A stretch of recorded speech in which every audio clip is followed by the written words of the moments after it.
मेरे प्यारे बच्चे, जय हिंद, वंदे मातरम।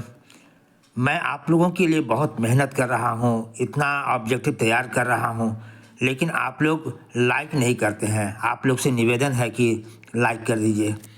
Thank you. पहला क्वेश्चन है इकोनॉमिक्स का, क्लास 12 का इकोनॉमिक्स का पेज नंबर आज मैं 18, 19 और 20 पढ़ा रहा हूँ। पहला क्वेश्चन है दीर्घकालीन उत्पादन फलन का संबंध किससे है? तो आंसर है दीर्घकालीन उत्पादन फलन का संबंध पैमाने के प्रतिफल से होता है। पैमाने के प्रतिफल के नियम से होता है, याद रखिएगा। दीर्घकालीन उत्पादन फलन का संबंध पैमाने के प्रतिफल के नियम से होता है। अल्पकालीन उत्पादन की दशा में एक विवेकशील उत्पादक किस अवस्था में उत्पादन करना पसंद करता है? तो आंसर है द्वितीय अवस्था में। द्वितीय अवस्था में ही उनको अधिकतम लाभ की प्राप्ति होती है। मौद्रिक लागत में शामिल किया जाता है, तो आंसर है सामान्य लाभ, व्यक्त लागत, अव्यक्त लागत। आंसर हो जाएगा सभी ही मौद्रिक लागत में शामिल होते हैं। औसत परिवर्तनशील लागत क्या है? तो आंसर है कुल परिवर्तनशील लागत डिवाइडेड बाय उत्पादन। इसको भागा देंगे तो औसत परिवर्तनशील लागत निकल जाएगा। चित्र की स्थिति देखें, इसमें क्या दर्शाया गया है? तो आंसर है, गौर कीजिए, कीमत P से बढ़ करके P1 हो गया, Q से बढ़ करके मात्रा Q1 हो गया, अर्थात क्या हुआ? पूर्ति का विस्तार हो गया। कीमत बढ़ने से पूर्ति बढ़ गई, इसको पूर्ति का विस्तार कहते हैं। पूर्ति की लोच क्या है? जब EX बराबर 0 है, तो EX बराबर जब 0 होगा, इसका मतलब है पूर्णतः बेरोजगार पूर्ति है। किस बाजार में फर्म का स्वतंत्र प्रवेश एवं बहिर्गमन होता है? तो आंसर है पूर्ण प्रतियोगिता बाजार में। पूर्ण प्रतियोगिता बाजार में ही फर्म आज स्वतंत्रतापूर्वक आ सकती है और बाजार छोड़ करके, कारखाना बंद करके जा भी सकती है, पूर्ण प्रतियोगिता बाजार में।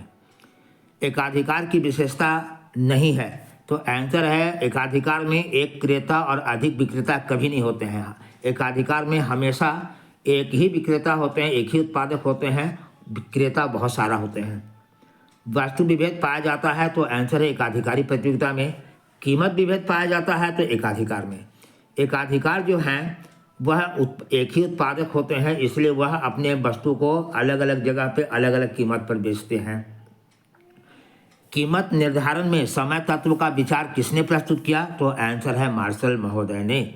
उन्होंने कहा कि समय जब कम होगा तो कीमत निर्धारण में मांग की भूमिका होगी, समय ज़्यादा होगा तो कीमत निर्धारण में पूर्ति की भूमिका होगी। बाजार मूल्य है, तो आंसर है अति अल्पकालीन मूल्य, अर्थात बाजार में अति अल्पकालीन मूल्य को जो है बाजार मूल्य कहते हैं। स्थायी पूंजी का उपभोग क्या है? तो आंसर है घिसावट व्यय, अर्थात मूल्य ह्रास। घिसावट व्यय किसमें शामिल है? तो आंसर है GNP eight market price. GNP gross national production in market price. उपयोगिता का गणवाचक सिद्धांत किसने दिया? तो आंसर है मार्शल ने। द्वितीय क्षेत्र में कौन आते हैं? तो विनिर्माण क्षेत्र। द्वितीय क्षेत्र में विनिर्माण क्षेत्र आते हैं, अर्थात उद्योग धंधे आते हैं। राष्ट्रीय आय में शामिल किया जाता है हस्तांतरण भुगतान, शेयर बॉन्ड की बिक्री से प्राप्त राशि, काले धन से प्राप्त राशि। कोई नहीं, आंसर हो जाएगा कोई नहीं, क्योंकि ये तीनों राष्ट्रीय आय में शामिल नहीं होते हैं। मुद्रा वह धुरी है जिसके चारों ओर समस्त अर्थ विज्ञान चक्कर लगाता है, तो आंसर है, ये किसने कहा? तो मार्शल ने कहा, मार्शल महोदय ने कहा। मुद्रा के स्थैतिक एवं गत्यात्मक कार्यों का विभाजन किसने किया? तो आंसर है रेगनर फ्रिश। मुद्रा के आविष्कार के पूर्व कौन सी प्रणाली प्रचलित थी? तो आंसर है वस्तु विनिमय प्रणाली, जिसमें लोग वस्तु के रूप में वस्तुओं का आदान प्रदान करते थे। मुद्रा दर क्या है? तो केंद्रीय बैंक का ब्याज दर है।